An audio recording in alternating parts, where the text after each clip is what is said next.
part and where he becomes the kind of the hero of the story is when he drills down on the donors, because he's going to see through drilling down on the donors, Hillary has predicated all the donors on these arms deals. Not necessarily, a few to the oil, but mostly to make sure these arms objectives, these country topples happen. And then you're going to see that in the Turkey coup as well. So one happens here, two happens, Gaddafi is killed, three happens, the stingers go to Syria from here. So this is just a quick proof step. This is Sid Blumenthal with the General Grange. They go in, they do step one, they do step two, they get the plan from Drumheller, who's dead now, and they're all meeting there in Libya before he's killed, and 2 months later he's dead. So I actually got those backwards. This is the first email from Hillary to Sid saying, private army, this is a Clinton Foundation army. This is not a State Department army, not a CIA army. It's a Clinton Foundation army. So Braverman, I'm sure, doesn't know that when he joins a little bit later. This is that Senate Oil Foreign Relations Committee that I was telling you about. This is Richard Lugar. This is Petraeus. They're now doing a world diplomacy tour together. So you can just see by these connections. Here's Biden. He's got an oil play in the Ukraine. So this is where you need to kind of, if you're going to do an invasion in 2011 of 3 countries, you're going to need to start planning in 2009. And that's where the Hillary says, use my Gmail in 2009, and they trade 1,000 emails while he's commander.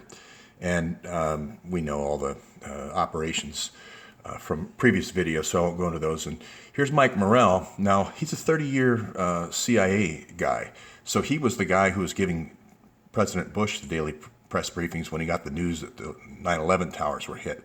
He still has many, many, many contacts in the CIA, even though Obama kind of pushed him out.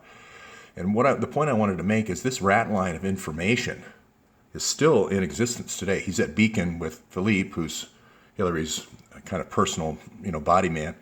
So this information still is coming out. All these daily briefings, all these military plans, etc., classified information. There's still a leak here.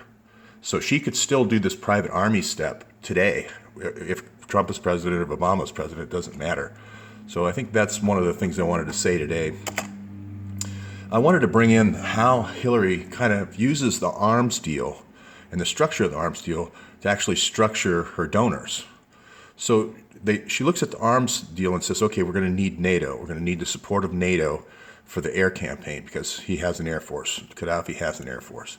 So here's Rasmussen, small Danish country. It'll be easy to get him to get on board. He's going to be in the Clinton Foundation inner circle, donor circle. Here's Carl Bildt. He's from the famous email from Soros telling Hillary how to topple Albania. And Carl Bildt was going to be kind of he was going to be the toppler, I'll just say that. So Carl Bildt's going to be involved in this. Zbigniew Brzezinski is going to be involved later on, but they're very close.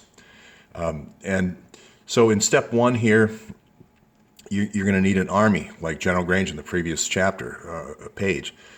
So you're going to need to cut him in on the deal. Drumheller you'd normally have to put in because he's the spy chief for NATO and for this area. He's dead, so we don't have to pay him. But here's the general that's running the air campaign, General Bouchard. We're going to have to cut him in. Now, interesting thing about General Bouchard is after he did this air campaign against Gaddafi, he gets put in charge of running the F-35 program at Lockheed, which is a Clinton Foundation donor. Also, the way you can do a payout here, if they don't necessarily become a member of the Clinton Foundation, which you would want them to be, you can do things like recommend the F-16 which Lockheed makes, to be made in India. Now, there's no reason it would be made there. We need spare parts for those planes for our own Air Force, but we could sub that out and get kickback from all the contacts Hillary has had from India, and there's been plenty through the years. So not very many people know the F-16 is right now being considered to be production being moved from the United States to India. The other thing we could do is we could slow down the development of the F-35. This has been a plane 20 years in the making.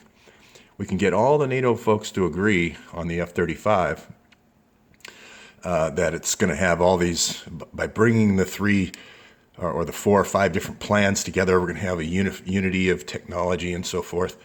And then we can invest in the things that are going to be in the things that are going to hang off that plane, like sensors, like the cockpit instrumentation, the avionics, the target acquisition systems, the helmet technology, and so forth. So we get these consortiums of generals, and Soros is going to set this up, to invest in these tech startups of the F-35. Now, we don't necessarily want the F-35 to be produced. We just want the government to pay for our technology development, because that's the situation we have with the F-35. The government's paying for the technology development. So we might never even need to ship the F-35. It turns out the F-35 divided into 3 different production lines anyway, with the Marine and Air Force and Navy planes anyway. It's way over schedule.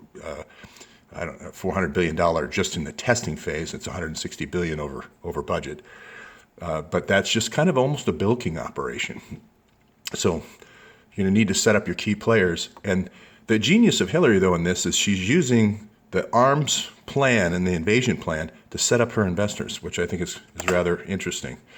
I won't go too much into this. I'll just say, here's Mark Rich saying, this is exactly what I do. I take cartel money, I buy Gaddafi oil, I sell it to South Africa or whatever country's got an embargo on it, and then I put it in HSBC, and I've donated tens of millions to the Clinton Foundation. Now, yesterday I went over how Comey's been involved with this, Mark Rich to Bill Clinton's for 30 years, and kind of always gets to the end and goes, oh, we don't have quite enough evidence. But today I wanted to kind of focus in on the fact that he did go to Lockheed as well in 2010, and he did get paid $6 million there, and then he went back to Connecticut and made a whole bunch of investments with his knowledge of his year at Lockheed. Lockheed also became a Clinton Foundation donor. Lockheed also got 17 approvals of 17 different projects when Hillary was the Secretary of State. So I'm just kind of showing how this is all kind of an interwoven plan, that the people that could bring you down, you get involved in your investments. Same thing down here with McCabe and the $675,000. Hillary's kind of almost, this is almost Hillary's, his Elizabeth and Walsingham kind of with the spy network. So that's kind of McCabe's rise to power, is through kind of this spy network that he's kind of set up for Hillary through the counterterrorism program. And here's, Podesta always, cooking something up. He's got his HSB 1,100 investors for the Clinton Foundation, and he's always looking for opportunities, for those folks with Lockheed. So I don't know if Kadzik is involved in Lockheed or not. But here's a shot from the Senate Foreign Relations Committee. Early on, Hillary really knew he would be an important person, because she really had this idea of conquest in her mind all the way back in 1993 when they did the Bosnia, Kosovo. Because if you look what happened in the breakup of Yugoslavia, it was the same sort of thing that they did in South Sudan. Break off a chunk that has resources and sell it to your friends. And then have them donate back into the Clinton Foundation. And that's happened over again with all these funnels. And then have them donate back to the Clinton Foundation, usually at HSBC. And who does the final settlement of HSBC is your guy Comey again. So I just wanted to highlight that part today, which is these 1,000 donors. You're going to find these NATO generals with these arms players. So she's going to get arms investors for the arms deals. And for the oil deals, it's going to be these State Department people like Joe Wilson and Tom Nidas and other things like that. Because those State Department people know about the resources that are in those countries.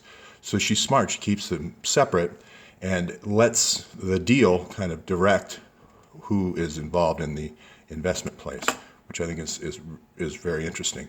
I just wanted to further just show proof here of the modus operandi. That first step did work great.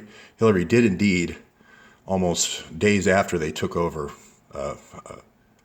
Benghazi, did release that money, the $35 billion, and they did bring in an exile to do the rubber stamping. This is your rubber stamping of anything Sid puts in front of him to get control of the oil.